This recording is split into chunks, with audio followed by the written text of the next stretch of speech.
¿Alguna vez te has preguntado por qué las personas amables siempre parecen ser perdiendo en la vida? ¿Por qué aquellos que intentan ayudar a todo el mundo terminan siendo pisoteados por los demás? Si ya has sentido esto en carne propia, Dostoyevsky tenía una respuesta bastante amarga para esta cuestión. En una de sus obras más profundas, el escritor ruso creó un personaje que representa todo lo que hay de bueno en el ser humano. Pero ¿sabes qué le pasó? Fue completamente destruido por la sociedad.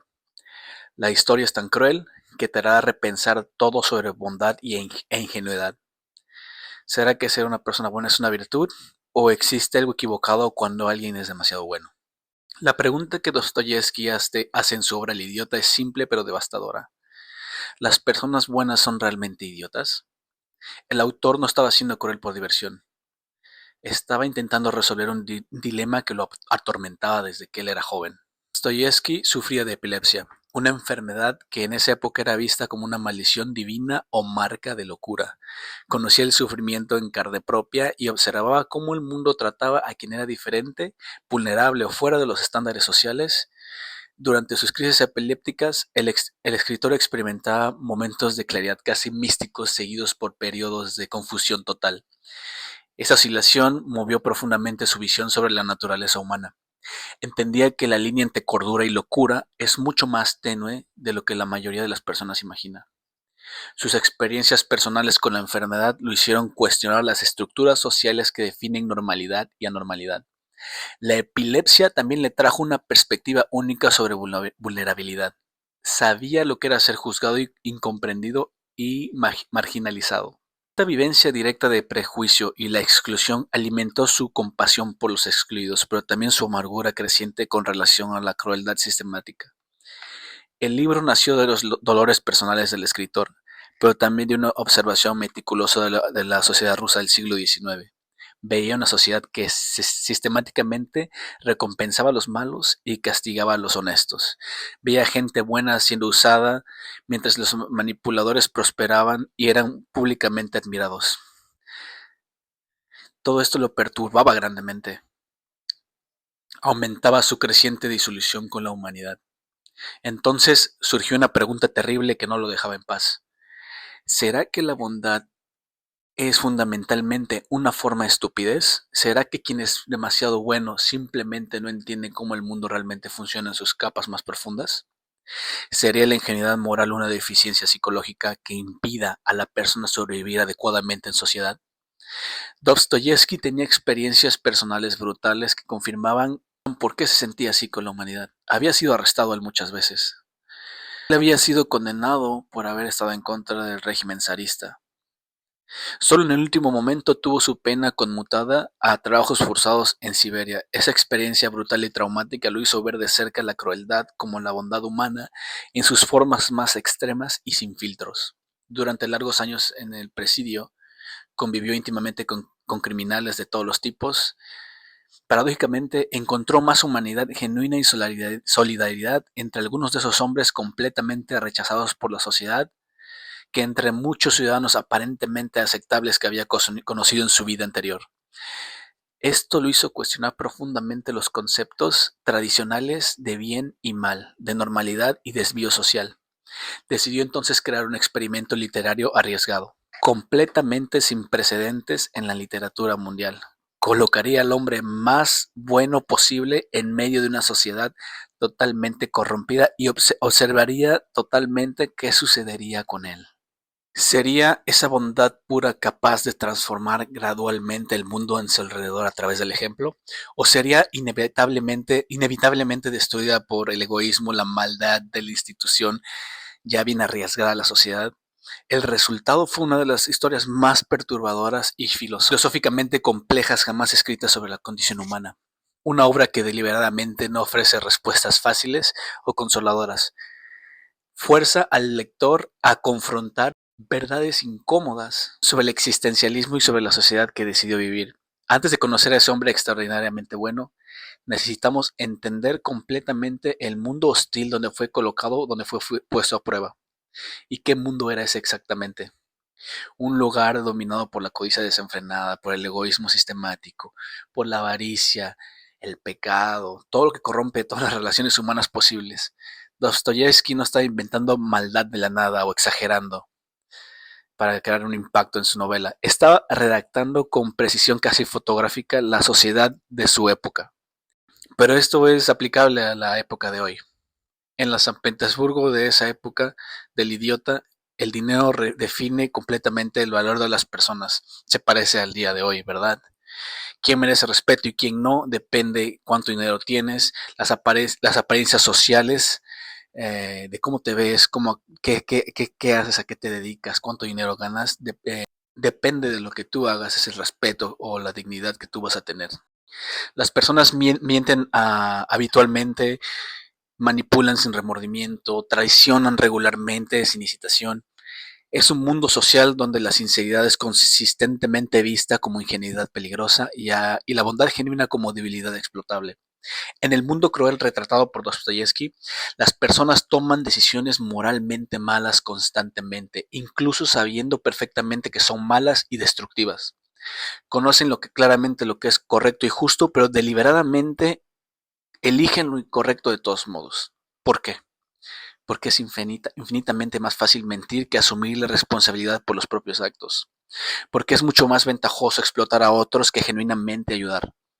Porque es inmediatamente más placentero satisfacer deseos egoístas que construir algo duradero y significativo. El autor muestra cómo el libre albedrío, ese regalo extraordinario que nos hace fundamentalmente humanos y nos diferencia de todos los demás animales, es constantemente usado para destruir vidas y relaciones y la propia dignidad humana básica. Es una observación profundamente amarga.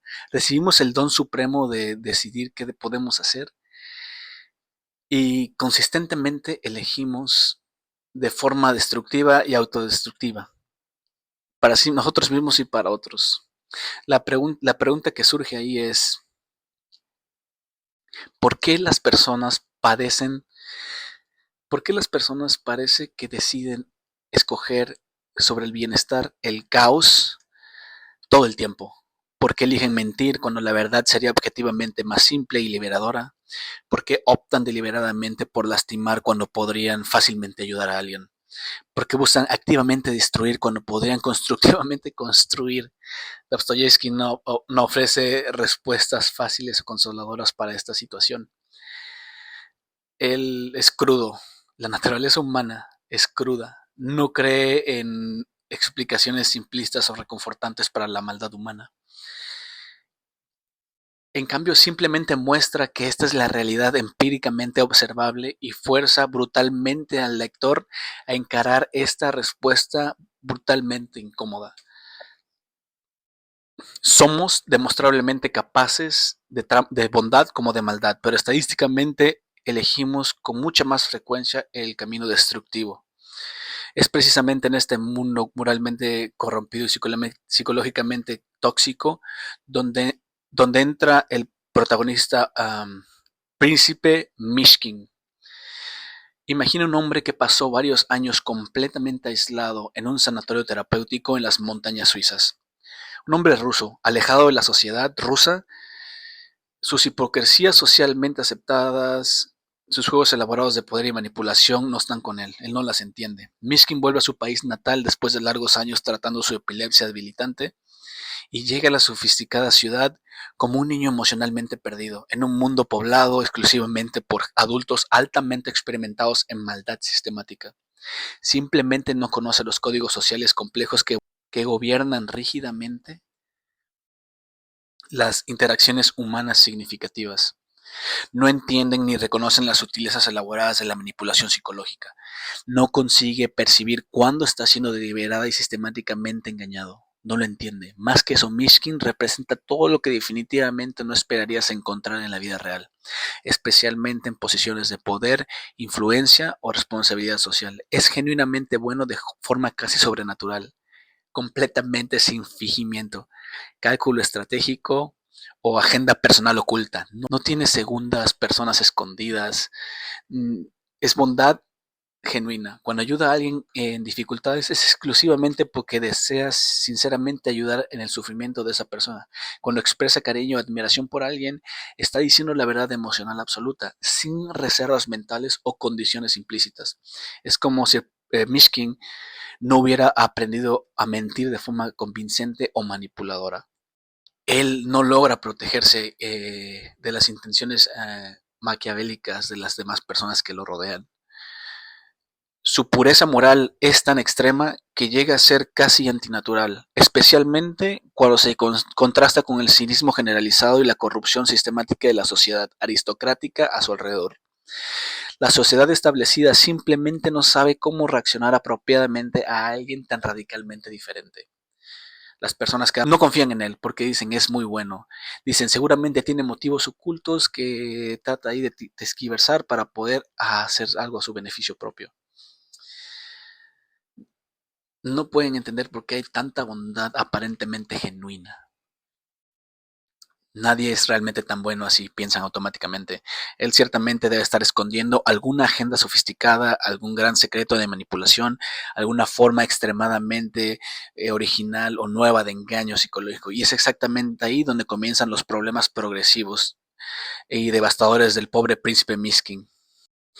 Algunos la ven como astucia extremadamente sofisticada y cuidadosamente disfrazada. Otros, aún peor, la interpretan como una forma patológica y peligrosa de idiotez que representa una amenaza potencial al orden social establecido. Alrededor de Miskin, Dostoyevsky cuidadosamente colocó personajes que representan diferentes formas específicas e intensidades variadas de corrupción moral. Es precisamente aquí que empezamos a observar sistemáticamente cómo la bondad extraordinaria de Miskin gradualmente se vuelve la causa directa e inevitable de su propia ruina. Cuando hereda una fortuna sustancial, a través de diferentes situaciones, parientes distantes que nunca demostraron interés por él o genuino, súbitamente descubren que él está ahí con nueva riqueza. Uno por uno comienzan estratégicamente a aparecer en su vida con historias elaboradas y construidas y pedidos urgentes de dinero. Un primo distante que apenas conoce le pide dinero, un tío, familiares. Llega mucha gente para salvar la hacienda ancestral de la familia de una hipoteca. Una tía que nunca lo buscó antes aparece con deudas urgentes que deben ser pagadas inmediatamente para evitar consecuencias legales severas. Conocidos distantes se acuerdan milagrosamente de su existencia cuando necesitan préstamos sustanciales para inversiones supuestamente garantizadas que prometen retornos excepcionales. Y Mishkin, absolutamente fiel a su naturaleza, ayuda generosamente a todos ellos sin hacer ningún tipo de preguntas convenientes, sin exigir garantías o comprobaciones, sin establecer ningún tipo de plazos para pagos, etcétera. Algo común. Él solamente posee dinero y cree que el dinero, bueno, y usa el dinero simplemente para aliviar el sufrimiento de otros. Incluso, genuinamente no concibe ver lógica en acumular riqueza material, mientras personas a su alrededor afirman estar pasando por dificultades financieras. Él tiene el poder inmediato de resolver fácilmente y se aprovechan de eso.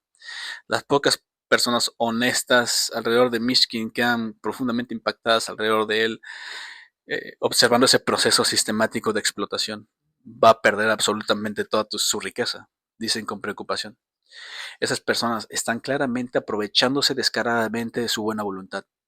Pero Mishkin simplemente no consigue psicológicamente entender y decir que no a la ayuda, incluso cuando su razón le dice claramente que está siendo sistemáticamente explotado y engañado. Su incapacidad psicológica fundamental de establecer cosas saludables se vuelve algo fatal para él, que todos los aprovechadores rápidamente identifican y explotan metódicamente su bondad. Se vuelve un blanco, se vuelve un blanco para todas las personas que puedan crear una historia convincente para quitarle su dinero. Mucha gente lo admira por su bondad, mucha gente dice qué estúpido es, qué idiota es. El momento más dramático de toda la historia compleja, Anastasia Filipovna, después de tanto, acepta casarse con el príncipe Miskin. El matrimonio es formalmente fijado. Los invitados son debidamente invitados. El príncipe se va a casar. Todos los preparativos son cuidadosamente hechos. Todo parece estar encaminándose finalmente hacia un final feliz. Una resolución positiva y redentora para el sufrimiento prolongado de ambos. Pero Dostoyevsky, absolutamente fiel a su visión profundamente pesimista de la naturaleza humana fundamental, no cree en finales felices fácilmente conquistados o soluciones simples a problemas psicológicos genuinamente complejos. En el propio día del matrimonio, Anastasia, vestida apropiadamente de novia y caminando solemnemente al altar donde Mishkin la espera pacientemente con amor genuino y esperanza renovada, ella súbitamente ve a Rogoshin y deja a Mishkin en el altar. Sucede algo que nadie esperaba, ni siquiera ella misma lo esperaba. Abandona Mishkin en el altar y huye impulsivamente con su admirador peligrosamente obsesivo. ¿Por qué hace una cosa tan aparentemente cruel y psicológicamente irracional en el último momento posible? La explicación psicológicamente es compleja y revela mucho sobre el trauma emocional severo. Puede distorsionar permanentemente la capacidad de una persona para relaciones emocionalmente saludables y constructivas. En el fondo de su alma psicológicamente herida, Anastasia simplemente no cree que merezca fundamentalmente la bondad extraordinaria que este hombre le está ofreciendo, Miskin. Se ve básicamente como una persona, personalmente como una persona moralmente corrompida que solamente está hecha para satisfacer necesidades emocionales de otras personas, completamente indigna de amor puro y desinteresado. Su mente sistemática, distorsionada por el trauma, aceptar el amor de Miskin es contaminar al príncipe con su maldad de ella, con sus problemas psicológicos y fallas percibidas. Rogoshin, el otro, representa algo diferente, algo más confortable para ella emocionalmente. Problemas, obsesivo, posesivo y potencialmente peligroso para ella, pero lo acepta porque esa pasión destructiva tiene más sentido emocional para ella, porque ella se desarrolló en un ambiente de destrucción. Y eso es lo que ella conoce, eso es curativo para ella. Eh, es como si Anastasia sintiera profundamente en su psicología herida y condicionada que merece fundamentalmente ser maltratada y poseída como objeto en vez de ser amada y respetada como persona. El trauma severo la condiciona a aceptar relaciones destructivas como normales y esperadas.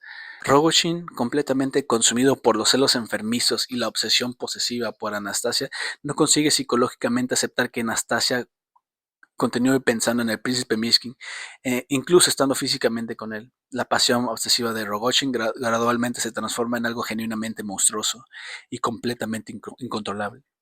Una fuerza destructiva que consume su propia forma de razonar o sentir empatía humana. En una noche, él decide, por tener rabia y celos porque no los puede controlar, comete el acto final irreversible, mata a la mujer que afirmaba amar más que la propia vida. Pero aquí llegamos al momento psicológicamente chocante y significativo de todo este libro. Prepárate, es un spoiler y si no quieres saber qué pasa al final, mejor no veas este video. Toda la narrativa compleja, cuando Mishkin encuentra el crimen terrible, su reacción emocional no es de odio, venganza o que de querer entregarlo a las autoridades. Justicia, no hay rabia, no hay rabia comprensible, no hay sed de castigo apropiado, no hay satisfacción moral por ver al culpable sufriendo las consecuencias.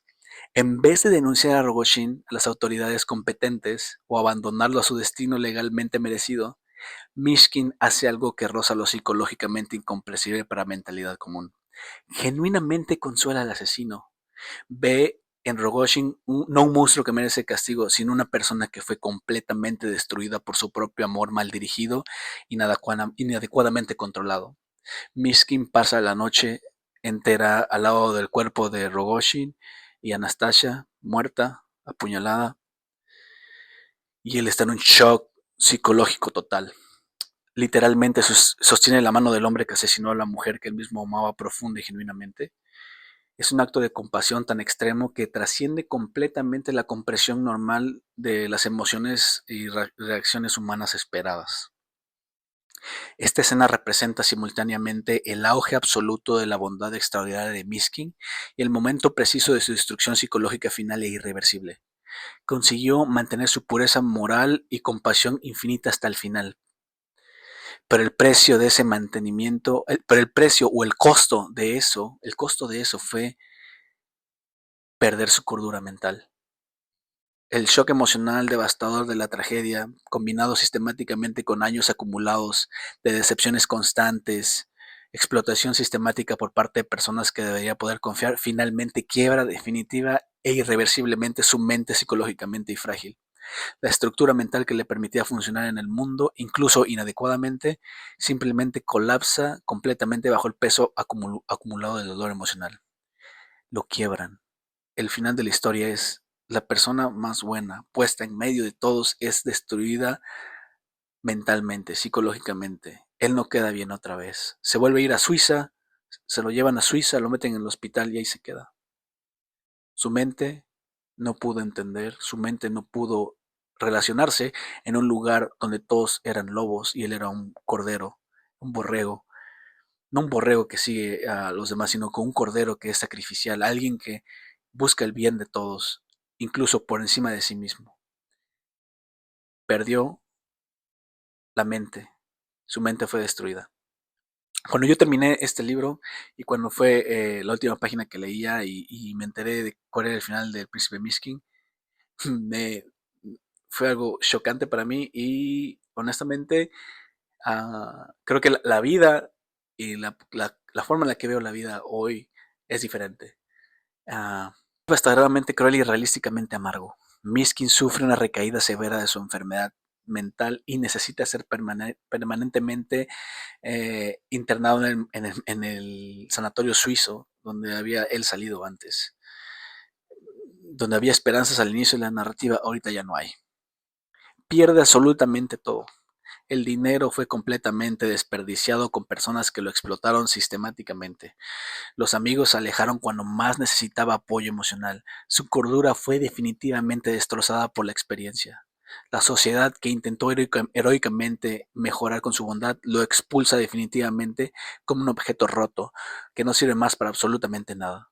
Se vuelve literalmente un idiota en el sentido médico preciso de la palabra, un idiota, completamente incapaz de funcionar en el mundo social. Dostoyevsky deliberadamente no ofrece ningún consuelo fácil en esta historia, nada reconfortante.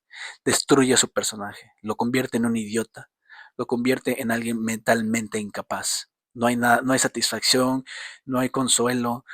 El sufrimiento de Miskin no tiene ningún propósito mayor o elevado. Miskin es sistemáticamente destruido justamente por ser demasiado bueno para el mundo fundamentalmente corrupto en el que vivimos.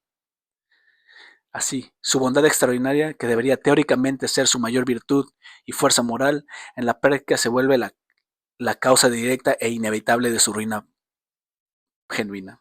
La bondad pura es simplemente incompatible con la vida en sociedad tal como realmente existe y funciona. Ser demasiado bueno es una virtud admirable y sostenible, sí, pero sin una forma específica de eficiencia psicológica que impida a la persona funcionar adecuadamente en el mundo real. La elección específica que emerge de la historia es dura y psicológicamente difícil de aceptar. La bondad extrema no equilibrada por otras cualidades prácticas puede literalmente destruir a una persona. Mishkin es excesivamente generoso, confía demasiado, perdona fácilmente demasiado, no consigue imponer límites necesarios, no consigue defenderse cuando es sistemáticamente atacado, no aprende efectivamente con errores repetidos. Por todas esas razones fundamentales, es constantemente explotado, faltado de respeto y finalmente destruido por personas que son inferiores a él en términos morales, pero decisivamente superiores en términos de inteligencia práctica e instinto básico de autopreservación o maldad. Más de un siglo después, esta historia sigue siendo relevante el día de hoy. Entonces, ahí está la historia. Suscríbete al canal y dale like al video. Y pues busquen el libro El idiota de Fyodor Dostoyevsky. Hagan sus comentarios por acá, lo que necesiten compartir. Siéntense libres de hacerlo. Aquí nosotros sí leemos los comentarios.